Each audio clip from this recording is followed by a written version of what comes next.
हे भगवान, एकादशी व्रत किस विधि से किया जाता है और उसका क्या फल प्राप्त होता है? उपवास के दिन जो क्रिया की जाती है, आप कृपा करके मुझसे कहिए। हे युधिष्ठिर, मैं तुमसे एकादशी के व्रत के विधि और महात्म्य कहता हूं, सुनो। सर्वप्रथम हेमंत ऋतु में मार्गशीर्ष कृष्ण पक्ष दशमी तिथि से इस व्रत को प्रारंभ किया जाता है। दशमी को सायंकाल भोजन के बाद अच्छी प्रकार से दातुन करें ताकि अन्न का अंश मुंह में रह न जाए। रात्रि को भोजन कदापि न करें, न अधिक बोलें। एकादशी के दिन प्रातः 4 बजे उठकर सबसे पहले व्रत का संकल्प करें। इसके पश्चात शौच आदि से निवृत्त होकर शुद्ध जल से स्नान करें। व्रत करने वाला चोर, पाखंडी, निंदक, मिथ्याभाषी तथा किसी भी प्रकार के पाप कर्म में लीन व्यक्ति से बात न करे। स्नान के पश्चात धूप, दीप, नैवेद्य आदि 16 चीजों से भगवान का पूजन करें और रात को दीपदान करें। रात्रि में सोना या प्रसंग नहीं करना चाहिए। सारी रात भजन कीर्तन आदि करना चाहिए। जो कुछ पहले जाने अनजाने में पाप हो गए हों, उनकी क्षमा मांगनी चाहिए।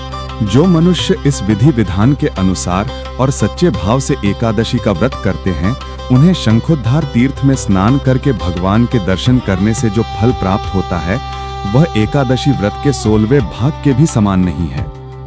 व्यतिपात के दिन दान देने का 1,00,000 गुना फल होता है, संक्रांति से 4,00,000 गुना, तथा सूर्य चंद्र ग्रहण में स्नान दान से जो पुण्य प्राप्त होता है, वही पुण्य एकादशी के दिन व्रत करने से मिलता है। अश्वमेध यज्ञ करने से 100 गुना तथा 1,00,000 तपस्वियों को 60 वर्ष तक भोजन कराने से 10 गुना, 10 ब्राह्मणों अथवा 100 ब्रह्मचारियों को भोजन कराने से 1000 गुना पुण्य भूमि दान करने से होता है। उससे 1000 गुना पुण्य कन्यादान से प्राप्त होता है। इससे भी 10 गुना पुण्य विद्यादान करने से होता है। विद्यादान से 10 गुना पुण्य भूखे को भोजन कराने से होता है। अन्नदान के समान इस संसार में कोई ऐसा कार्य नहीं जिसे देवता और पितर दोनों तृप्त होते हों, परंतु एकादशी के व्रत का पुण्य सबसे अधिक होता है। 1000 यज्ञों से भी अधिक इसका फल होता है।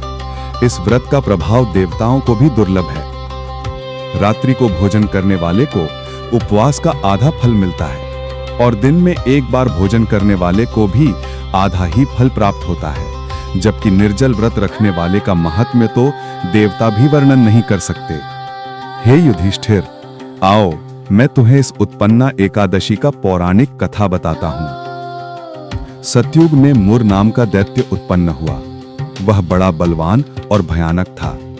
उस प्रचंड दैत्य ने इंद्र, आदित्य, वसु, वायु, अग्नि आदि सभी देवताओं को पराजित करके भगा दिया। तब इंद्र सहित सभी देवताओं ने भयभीत होकर भगवान शिव से सारा वृत्तांत कहा और बोले, हे कैलाशपति, मुर दैत्य से भयभीत होकर सब देवता मृत्यु लोक में फिर रहे हैं। तब भगवान शिव ने कहा, हे देवताओं, तीनों लोकों के स्वामी, भक्तों के दुखों का नाश करने वाले भगवान विष्णु की शरण में जाओ। वे ही तुम्हारे दुखों को दूर कर सकते हैं। शिवजी के ऐसे वचन सुनकर सभी देवता क्षीर सागर में पहुंचे। वहां भगवान को शयन करते देख हाथ जोड़कर उनकी स्तुति करने लगे कि हे देवताओं द्वारा स्तुति करने योग्य प्रभु, आपको बारंबार नमस्कार है। देवताओं की रक्षा करने वाले मधुसूदन, आपको नमस्कार है। आप हमारी रक्षा करें। दैत्यों से भयभीत होकर हम सब आपकी शरण में आए हैं। आप इस संसार के कर्ता, माता पिता, उत्पत्ति और पालन करता और संहार करने वाले हैं। सबको शांति प्रदान करने वाले हैं। आकाश और पाताल भी आप ही हैं। सबके पितामह ब्रह्मा, सूर्य, चंद्र, अग्नि, सामग्री, होम, आहुति, मंत्र, तंत्र, जप, यजमान, यज्ञ, कर्म, कर्ता, भोक्ता भी आप ही हैं। आप सर्वव्यापक हैं। आपके सिवा तीनों लोकों में चर तथा अचर कुछ भी नहीं है। हे भगवान, दैत्यों ने हमको जीतकर स्वर्ग से भ्रष्ट कर दिया है और हम सब देवता इधर उधर भागे भागे फिर रहे हैं।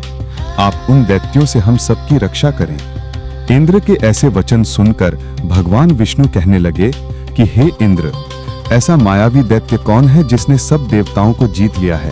उसका नाम क्या है? उसमें कितना बल है और किसके आश्रय में है तथा उसका स्थान कहाँ है, ये सब मुझसे कहो। भगवान के ऐसे वचन सुनकर इंद्र बोले, भगवान, प्राचीन समय में एक नाड़ीजंग नामक राक्षस था। उसके महापराक्रमी और लोक विख्यात मुर नाम का एक पुत्र हुआ। उसकी चंद्रावती नाम की नगरी है। उसी ने सब देवताओं को स्वर्ग से निकालकर वहां अपना अधिकार जमा लिया है। उसने इंद्र, अग्नि, वरुण, यम, वायु, ईश, चंद्रमा, नैऋत्य आदि सबके स्थान पर अधिकार कर लिया है। सूर्य बनकर स्वयं ही प्रकाश करता है, स्वयं ही मेघ बन बैठा है और सबसे अजेय है। हे असुर निकंदन, उस दुष्ट को मारकर देवताओं को अजेय बनाइए। ये वचन सुनकर भगवान ने कहा, हे देवताओं, मैं शीघ्र ही उसका संहार करूंगा। तुम चंद्रावती नगरी जाओ। इस प्रकार कहकर भगवान सहित सभी देवताओं ने चंद्रावती नगरी की ओर प्रस्थान किया। उस समय दैत्य मुर सेना सहित युद्ध भूमि में गरज रहा था। उसकी भयानक गर्जना सुनकर सभी देवता भय के मारे चारों दिशाओं में भागने लगे। जब स्वयं भगवान रणभूमि में आए तो दैत्य उन पर भी अस्त्र शस्त्र आयुध लेकर दौड़े। भगवान ने उन्हें सर्प के समान अपने बाणों से बींध डाला। बहुत से दैत्य मारे गए, केवल मुर बचा रहा। वह अविचल भाव से भगवान के साथ युद्ध करता रहा। भगवान जो भी तीक्ष्ण बाण चलाते वह उसके लिए पुष्प सिद्ध होता। उसका शरीर छिन्न भिन्न हो गया, किंतु वह लगातार युद्ध करता रहा। दोनों के बीच मल्ल युद्ध भी हुआ। 10,000 वर्ष तक उनका युद्ध चलता रहा, किंतु मुर नहीं हारा। थककर भगवान बद्रिकाश्रम चले गए। वहां हेमवती नामक सुंदर गुफा थी। उसमें विश्राम करने के लिए भगवान उसके अंदर प्रवेश कर गए। ये गुफा 12 योजन लंबी थी और उसका एक ही द्वार था। विष्णु भगवान वहां योग निद्रा की गोद में सो गए। मुर भी पीछे पीछे आ गया और भगवान को सोया देखकर मारने को उद्यत हुआ। तभी भगवान के शरीर से उज्जवल कांतिमय रूप वाली देवी प्रकट हुई। देवी ने राक्षस मुर को ललकारा, युद्ध किया और उसे तत्काल मौत के घाट उतार दिया। श्री हरि जब योग निद्रा की गोद से उठे तो सब बातों को जानकर उस देवी से कहा कि आपका जन्म एकादशी के दिन हुआ है, अतः आप उत्पन्ना एकादशी से पूजित होंगी। मेरे भक्त वही होंगे जो आपके भक्त होंगे। धन्यवाद मित्रों। यदि आपको हमारी ये पावन कथा और आध्यात्मिक यात्रा पसंद आई हो तो कृपया वीडियो को लाइक करें, अपने सभी मित्रों और परिवार के साथ शेयर करें और ऐसी ही अद्भुत ज्ञानवर्धक कथाएं पाने के लिए हमारे चैनल को सब्सक्राइब करना ना भूलें। घंटी के निशान को जरूर दबाएं ताकि हर नई आध्यात्मिक वीडियो आप तक सबसे पहले पहुंचे। जय श्री कृष्णा। नमो नारायण।